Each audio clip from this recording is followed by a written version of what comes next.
মাথায় টুপি, মুখে দাড়ি, জুব্বা গায়ে দিয়ে মাজার ভাঙলাম, মানুষের বিপদ করলাম, মানুষের বাড়ি দখল করলাম, এটা কি ইসলাম? এটা ইসলাম হতে পারে না। ইসলাম অর্থ শান্তি। ইসলাম কি? শান্তি। আমার জন্য জানে মানুষ সুন্দরভাবে বসবাস করতে পারে, আমি কোটিপতি হতে পারি, আমি বিশাল সম্পত্তির মালিক হতে পারি, আমার প্রতিবেশী গরিব হয়, তার ভাগ আমার মধ্যে আছে কিনা? তার দিকে আগে আমাদের খেয়াল রাখতে হবে নাকি? এদেশের সমস্ত জাতি, সমস্ত ধর্ম একমাত্র জাকের পার্টির কাছে নিরাপদ। জাকের পার্টির কাছে সাথে হিন্দু আছে কিনা? বৌদ্ধ আছে কিনা? খ্রিস্টান আছে কিনা? তারা কি নিরাপদ কিনা? রেভলিউশন পিরিয়ডের সময় বিশ্ববিখ্যাত ফরিদপুরি বিশ্ব জাকের মন্দিরে হাজার হাজার লক্ষ হাজার হাজার হিন্দুদের আশ্রয় দিয়েছিল নাকি? তখন তাদেরকে মেরেছিল?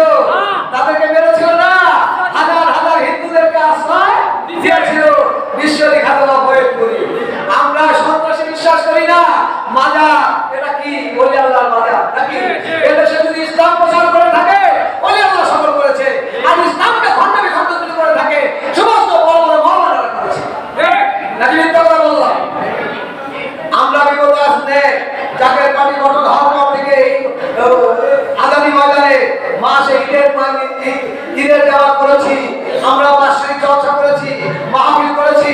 আমাদের মাধ্যমে কি আমাদের প্রতিবেশীরা, আমাদের সাইডের লোকজন, তারা কি অত্যাচারিত হয়েছে কিনা? তাদেরকে তাদের প্রতি আমরা অত্যাচার করেছি কিনা? আমরা তাদেরকে আহ্বান করেছি, আসেন সেই সত্য ইসলামের দাওয়াতে আমরা চলে আসেন। সত্য ইসলামের দাওয়াত। জাকের পার্টি এমনি একটা পার্টি যে পার্টি সত্যের দাওয়াত দেয়। কিসের দাওয়াত দেয়? যে পার্টি সত্যের দাওয়াত দেয়, যে পার্টি সামনের দাওয়াত দেয়, যে পার্টি ভাতৃত্বের দাওয়াত দেয়, যে পার্টি অসহায়কে সহায়তা করার দাওয়াত দেয়। আমার নেতা সেই নেতা পীর দাদা মোস্তফা আমির ফয়সাল। দাঁড়িয়ে আমাকে আমরা সারা ইসলাম কাকে বলে, রমজান কাকে বলে? আপনার কি রোজা আছেন না নাই? আছেন না নাই? আমরা রোজা আছি। আমরা কি নামাজ পড়েছি না পড়ি না? আমরা কি মিলাদ পড়েছি না পড়ি না? আমাদের এখানে কোনো বেদাত আছে কিনা? আমরা নামাজ কি পড়ছি থেকে পড়েছি না পড়ছি থেকে পড়েছি? কোন থেকে পড়েছি? পড়ছি থেকে কাবা দেখেছি। আমাদের মাওলানা সাহেব যে সমস্ত সুরাটা তুলে বলেছে, কোরআনের বাইরে বলেছে না কোরআনের মধ্যে বলেছে? এর মধ্যে বেদাত আসলো কিসের? এর মধ্যে বেদাত আসলো কিসের? সত্য ইসলাম যদি থাকে, শরিয়াত যদি থাকে, একমাত্র বিশ্ব জাকের মন্দির আত্মীয় আমার হুজুরকে জাকের পার্টির মাধ্যমে আছে নাকি? এই জন্য আমি আপনাদেরকে আহ্বান দিচ্ছি, সামনের পরিস্থিতি ভালো নয়, বিশ্বের পরিস্থিতি ভালো নয়, দেশের পরিস্থিতি ভালো নয়। জাকের পার্টির মহামন্ত্র চেয়ারম্যান পীর দাদা মোস্তফা আমির ফয়সাল যাহা বলে তাহাই হয়, যাহা বলে তাহাই হয়। কেউ বিশ্বাস করে না করে, কেউ বিশ্বাস করো না করো নাকি? মিথ্যা কথা বলবো? জাকের পার্টির মহামন্ত্র চেয়ারম্যান আমার আল্লাহ রাব্বুল আলামিন মানুষকে সত্য ইসলামে ধাবিত করার জন্য নূহ আলাইহিস সালামকে পাঠিয়েছিলেন। বলছেন যে তুমি আমার সত্যের দাওয়াত দাও নাকি? নূহ আলাইহিস সালাম দাওয়াত দিয়ে সত্যকে কে মেনেছিল? মানে না। আর নূহ আলাইহিস সালাম আল্লাহর কাছে ফরিয়াদ করে, হে খোদা, হে রাব্বুল আলামিন, আমার কথা তো তুমি শোনে না, আল্লাহ আমি কি করবো? হে নূহ, তুমি কিস্তি তৈরি করো, আমি কথা বলি, পানি দাও নাকি? নূহ আলাইহিস সালাম কিস্তি তৈরি করতে লাগলো। তখন মানুষের হাসাহাসি করতে লাগলো, হায় হায়, মরুভূমিতে এখানে তো যদি পানি বালাই নাই, বন্যার বালাই নাই, এখানে অনেক প্লাবন হবে। ঠিকই প্লাবন হয়েছিল কিনা? ওই নূহ আলাইহিস সালাম কিস্তিতে যাওয়া উচিত, তার এসেছিল না? মুসা আলাইহিস সালাম সত্যে দাওয়াত দিতে লাগলেন। মুসা আলাইহিস সালাম বললেন, সামনে থেকে সরেন।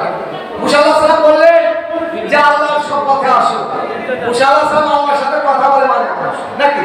আল্লাহর নবী মানে, কিন্তু তার কথা মানে। উনি আল্লাহর নবী মানছে, উনি আল্লাহর সাথে কথা বলে তাও মানে, কিন্তু উনার ধর্মে আসে।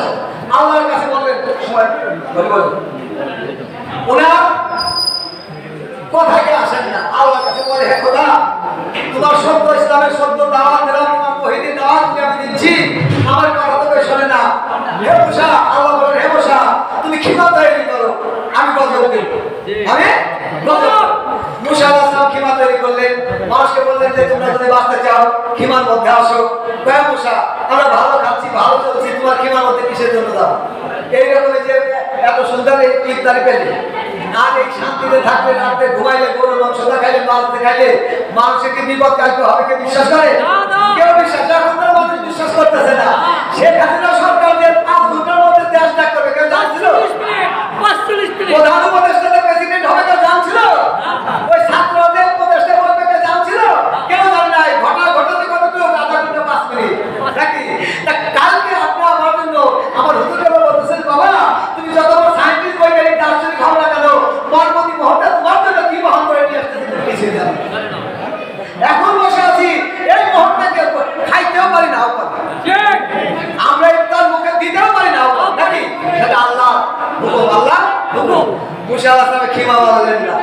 বিশাল প্রবাহ ঝড় উঠে আসলো, বাতাস, ঠান্ডা বাতাস। এই যে গরম আছে না, গরম লাগতেছে কিনা? এই সময় যদি ঠান্ডা বাতাসটাকে ভালো লাগবে না খারাপ লাগবে? আর আমি যদি বলি আমার সাথে আসো, ধরো কাঞ্চন, তাহলে সুতরাং আরাম দিয়ে তোমার কাছে যাবো নাকি? যখন বাতাস উঠে আসলো, সব উল্লাস করতে লাগলো। মুশাল্লাহ খিমার মধ্যে যারা আসতো তারাই ভাবতো এমন প্রবল বাতাস হয়ে গেল, তার সমস্ত কিছু দস্তাস হয়ে পৃথিবী দস্তাস হয়ে গেল, ভেঙে চলে দুষ্মার হয়ে গেল। কিন্তু খিমায় যারা থাকলো তারাই আসতো। ঠিক তখন জাকের পাটি মশাল্লাহ তবে খেমা, জাকের পাটি লুহার সঙ্গে তরি, এটা কেমন আছে? আমার হুজুরকে নবীশ্বরী খাতা বাবা, এই পতাকার তলে যারা থাকবে তোমরা টুকা দিয়ে চলবে, তোমাদের ভয়ের কোনো কারণ নাই। বলে আমরা জাকের পাটি করবো কি করবো না? আমাদের কাছে নিয়ে ভাইজান যেমন মেজে ভাইজান বিশ্ব জাকের মধ্যে যেমন বরানি পাক দরবার তাকে খাটো করে দেখা যাবে দুইটার একটা নিয়ে ভাইজান মেজে ভাইজান পরশুতা মেজে জানকে কেউ যদি কটাক্ষ করে খাটো করে দেখে, আমি মনে করি সে জাকের না, তার তকদিরে কপালে কোনো কষ্ট আছে, 100 তার তকদিরে কপাল আছে। কি করবে কি না করবে তাদের ব্যাপার, কি করবে না করবে তাদের ব্যাপার। আমাদের দাওয়াত দিতে বলছে, আমরা দাওয়াত দেব নাকি? তা জাকের পার্টি মহামান্য চেয়ারে করছে, আপনাকে বুঝতেছেন না? দেখেন কি ঘটনা ঘটবে 3 মাস 1 বছরে 24-25 সালের মধ্যে অনেক কিছু ঘটনা ঘটবে, আপনারা দেখতে পাবেন। এটা জাকের পার্টি চেয়ারম্যানের বাড়ি। ঠিক এই 2025 সালের মধ্যে দেশের অবস্থা ভালো না, বিশ্বের অবস্থা ভালো না, সমস্ত দিক দিয়ে অত্যন্ত করুণ অবস্থা যাচ্ছে। আমি দেশবাসীকে আহ্বান করবো, আমার মাইকের আওয়াজ যতদূর পর্যন্ত যাচ্ছে, আমি সমস্ত ভাইদেরকে আহ্বান করবো, আসেন এখনো সময় আছে, বিশ্ব জাকের মন্দির জাকের পার্টির পতাকা তুলে আমরা ঐক্যবদ্ধ হই ইনশাআল্লাহ। জাকের পার্টির চেয়ারম্যানকে মাইনাস করে কেউ কিছু করতে পারবে না, পারবে না, পারবে না। জাকের পার্টি যে পাল্লায় যাবে সেই পাল্লায় ভারী হবে। জাকের পার্টির চেয়ারম্যান যে পাল্লায় যাবে সেই পাল্লায় ভারী হবে। বিএনপির সময় জাকের পার্টির চেয়ারম্যান যখন গিয়েছিল, বিএনপি পাল্লা ভারী হয়েছিল।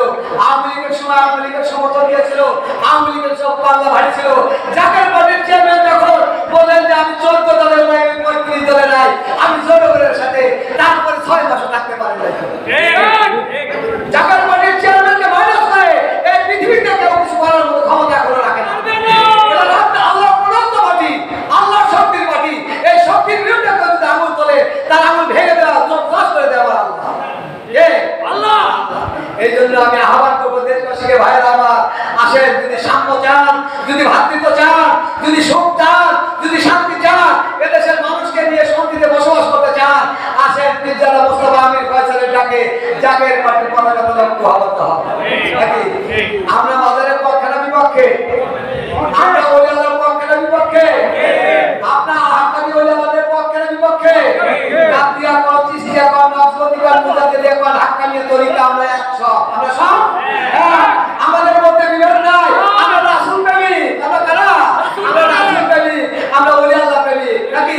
আমাদের উপরে আঙুল তুলে কোনো লাভ হবে না। অর্থাৎ একটা কথাই স্পষ্ট করতে হয়, জাকের পার্টির মসজিদ ছিল আমার হুজুর 35 বছর 52 বছর যাবত তালতলা, আগারগাঁও তালতলা, গেছেন নাকি আপনারা? আগারগাঁও তালতলা মসজিদে খাওয়া ফটফটি কমপ্লেক্স নাকি? ওখান থেকে রান্না হতো, সমস্ত বিশ্ব জাকের বরানি পাক দরবার হতো।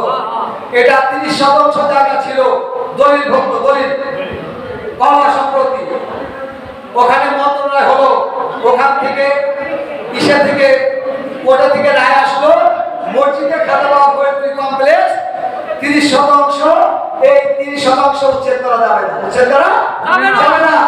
যেদিন রায় দিল, ওই তারপরের দিনই ওই যে প্রধানমন্ত্রীর উপদেষ্টা সালমান এফ রহমান আর আইনমন্ত্রী আনিসুল হক, এই দুইজন মিলে উল্টে আনলেন, কাগজ আনলেন, রায় আনলেন, উঠছে ভুল বিচার দিয়ে জাকের পার্টির মসজিদকে ভাঙা হলো।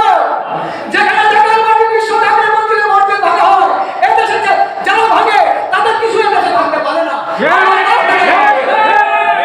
আমরা এখনো বিশ্ব জাকের মন্দিরে হুজুরগুলোকে চেনেন নাই, মোস্তফা আমির ফয়সালকে চেনেন নাই। জাকের পার্টির চেয়ারম্যান যেদিনকে ভেঙেছেন, অর্থাৎ আল্লাহর কলিজাকে হাত দেওয়া হয়েছে, বলে আমাদের বুকে হাত দেওয়া হয়েছে, সেদিন থেকে আর তার অস্তিত্ব নাই। এখনো বলছি, যদি জাকের পার্টির বিরুদ্ধে কেউ আঙুল তুলেন না, জাকের পার্টির বিরুদ্ধে কেউ আঙুল তুললে কেউ পৃথিবীতে ভালো মতো থাকতে পারবেন না। আমরা কাউকে ক্ষতি করি না, কাউকে ক্ষতি করার চেষ্টাও করি না, আমাদের কেউ ক্ষতি করেন না, ক্ষতি করার চেষ্টাও করেন না। আমরা প্রতিরোধের ক্ষমতা রাখি ইনশাআল্লাহ। আমরা আঘাত করতে জানি না, আঘাত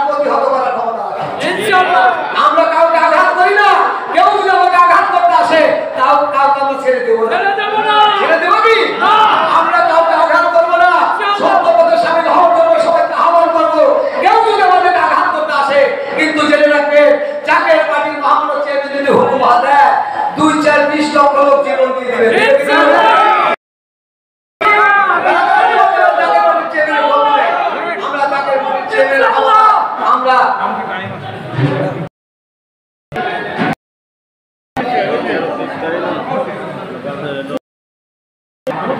যাই হোক, আমি আপনাদেরকে যারা এখন আহ্বান করবো, সবাই আসে, এখন ইফতারি দেওয়া হবে।